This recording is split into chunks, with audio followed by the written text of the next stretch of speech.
며칠 전 닌텐도 다이렉트에서 대박 소식이 나왔었죠. 닌텐도 스위치 야생의 숨결 이후에 두 번째 닌텐도 스위치용 젤다. 와, 역시 선배님. 오, 완전 무대를 뒤집어 놓으셨다. 전 닌바에 젤바라서 모든 젤다를 다 해본 입장으로서 제가 꼬꼬마 때 재밌게 했던 꿈꾸는 섬이 리메이크 된다는 소식에 살이 떨리고 잠을 못 잘 정도였습니다. 꿈꾸는 섬 리메이크 출시 전에 꼭 봐야 하는 영상. 1993년에 나왔던 젤다의 전설 꿈꾸는 섬에 대해 스토리, 출시 배경, 기타 이야기, 카메오, 진, 히로인, 마린 등 젤다 덕이 각 잡고 만드는 이번 영상. 그럼 지금 시작합니다.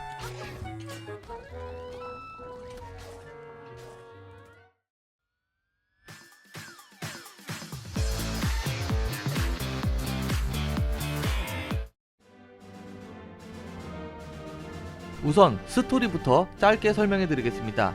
스포일러는 없으니까 안심하고 보셔도 됩니다. 슈퍼 패미콤으로 출시된 젤다의 전설 트라이포스의 링크가 가논을 물리친 뒤 수련을 위해 여행길에 오르게 됩니다.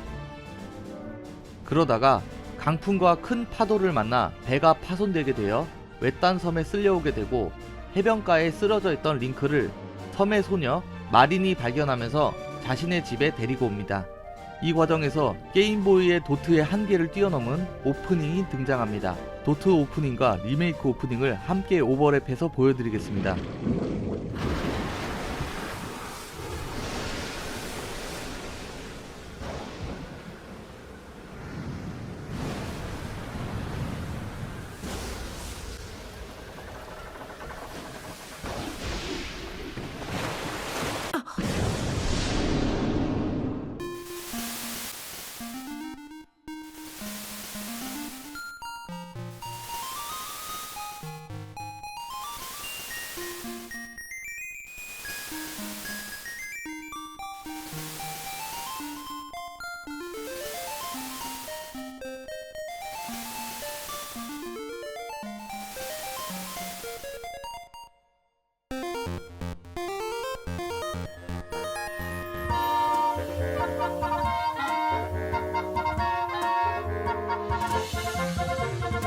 정신을 차린 링크는 마린에게 이 섬은 호호린트 섬이라는 외딴 섬이라는 정보를 얻게 되고 자신이 좌초됐던 해변가에서 칼을 되찾는 도중에 신비한 올빼미를 만나게 됩니다.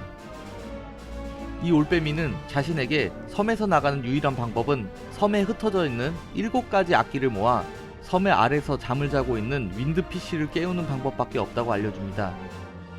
하나둘씩 악기를 모으는 여행을 할 때마다 점점 더 섬의 많은 비밀이 드러나게 되고 나중에는 충격적인 사실이 적혀있는 고대 석판까지 보게 됩니다. 링크의 모험은 앞으로 어떻게 될까요? 마을의 비밀은, 마린의 운명은 어차피 찾아보면 다 나오겠지만 아무것도 모르는 제가 엔딩을 보았을 때 느꼈던 쓰나미를 느껴보시길 바라는 마음에서 아무 말도 하지 않겠습니다.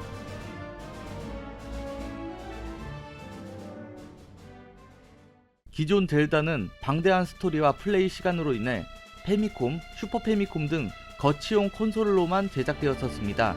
거기다가 예전 닌텐도에서는 젤다의 전설 2에서 기존 젤다와는 전혀 다른 횡스크롤 젤다를 제작했다가 쓰디쓴 아픔을 맛본 뒤 몸을 사리고 있었습니다. 이에 닌텐도는 휴대용 게임보이에서 젤다 게임을 내놓는 것이 괜찮을까? 하는 의문에서 출발하여 1992년 9월 14일 테스트용으로 간단하게 개구리를 위하여 종을 울린다 라는 게임을 내놓게 되었습니다.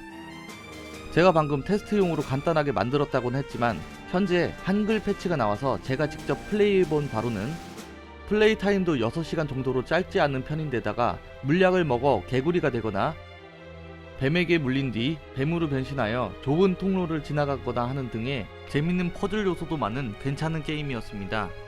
그리고 바깥에서는 탑뷰 형식이다가 던전에서는 횡스크롤 방식으로 자유로운 변환이 되기도 하고 스토리도 중박 이상이라 이 게임은 일본과 외국에서 어느 정도 흥행을 하게 됩니다. 테스트를 마친 닌텐도는 1993년 6월 6일 젤다의 전설 꿈꾸는 섬 흑백 버전을 출시하게 되고 이후 게임보이 칼라 대응에 젤다의 전설 꿈꾸는 섬 DX를 출시하게 됩니다. 꿈꾸는 섬 DX는 풀칼라에다가 칼라 전용 아이템 및 특수 던전까지 추가해서 나오게 되면서 많은 린빠들의 호응을 얻으며 대박을 치게 됩니다.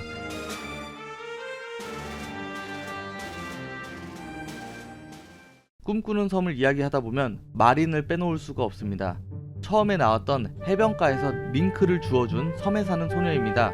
마을에서 동물과 사람들에게 노래를 불러주기 좋아하고 매일 해변가에서 넓은 바다를 바라보며 섬 바깥에 대한 동경을 품고 있는 순박한 소녀입니다.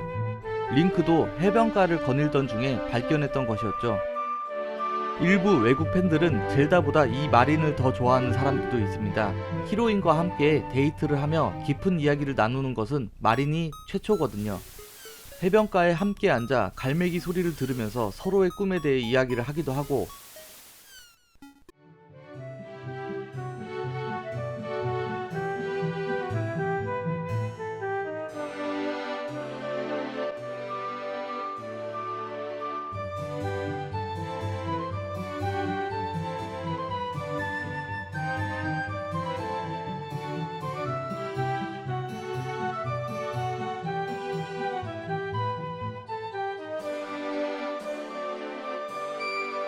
함께 다니면서 항아리를 부수거나 멀리 뛰기를 하거나 하기도 하고, 절벽에서 멋진 풍경을 함께 보기도 합니다.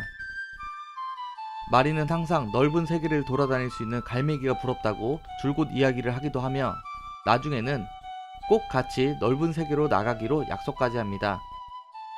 GB의 한계를 끝까지 끌어올린 해당 데이트 장면들은 아직까지도 수많은 팬아트들이 나오고 있는 상태입니다.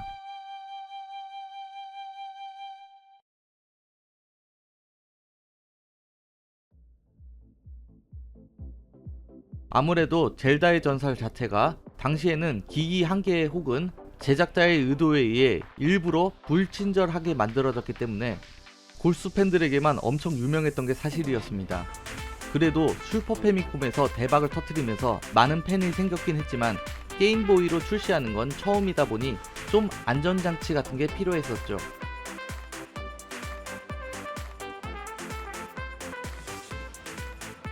그래서 젤다 게임 사상 가장 많은 탑게임 카메오들이 등장합니다.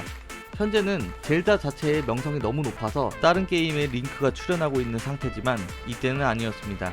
하나하나 소개해드리자면, 우선 마린의 아버지이자 버섯을 따라다니는 탈인 아저씨는 빨간 코에 코수염을 보면 아무래도 마리오가 떠오르게 생긴 모습입니다.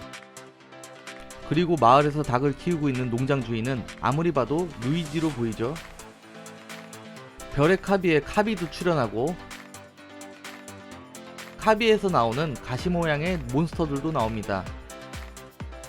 그 외에도 군바, 동킹콩, 뽀꾸뽀꾸, 징오징오, 헤이호, 버블, 가시몬스터, 쿵쿵, 왕왕이, 요시, 선인장, 뻐끔플라워, 부끄부끄, 피치, 푸파, 마무,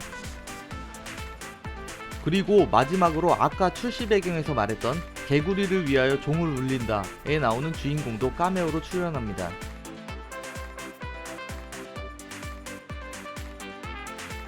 젤다의 전설 꿈꾸는 섬에는 낚시와 인형 뽑기가 미니게임으로 있으며 그 외에도 여러가지 즐길거리가 많습니다. 대표적으로는 사진관이 있으며, 사진관의 이 아저씨는 여러 중요 장면에서 갑자기 출연하여 사진을 찍어주고 사라집니다.